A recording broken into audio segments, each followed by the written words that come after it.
gani? Kuya Banog! Nasaan ang pinungkot na yung mapapangasawa? Akala ko ba'y dadali mo siya dito sa ating pod? O kung sabihin na tinanggihan ka niya. Sagal ng lalaki mo yan? Hindi ako tinanggihan. Sa kasamaang palad, hindi ko muling natagpuan ang aking pinungkot. Ang ating baba, nasaan siya? Meron akong mahalagang sasabihin sa kanya. Naroon siya sa ating balay. Halika! Bano, baba. Hulihin siya.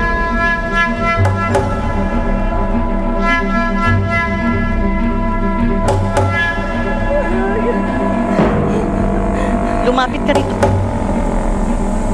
Huwag ka nang lumaban pa kung ayaw mo masaktan. Hindi ako papayag ng lakas. Tanganin mong pagkatao ka!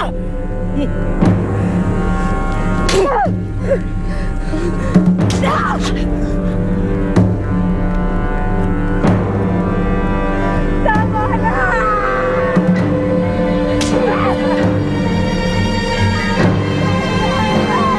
Sundin niyo ang sinabi ko, hubaran na siya!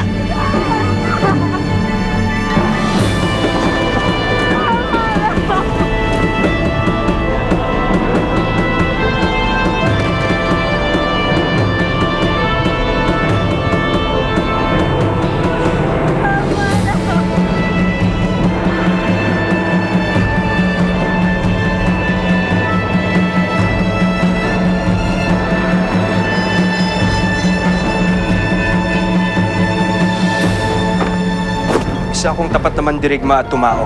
Kung kaya't sasamantalahin ko na ang pagkakataong ito na humiling sa inyo. Ano ang iyong kahilingan? Si Amaya. Ginoo, pinatawag mo daw ako. Nais kong malaman ang kinaroroonan ni Amaya, ang binukot na anak ni Dato Mugna. Hindi na ako isang bay. Hindi na ako isang binukot. Hindi isa akong uripon! Ginawa niyo siyang isang uripon? Isang uripon na aking pag-aari, kaya maaari kong gawin sa kanya ang kahit anong naisip ko. Gantihan nawa ng tadhana ang mga taong gumanito sa kanya. Maaaring nakalimutan na ng kanya ko. Maaaring galit pa rin siya sa akin dahil sa nangyari sa kanyang ama. No! Narito na ang anak ni Bugna na hinahanap mo.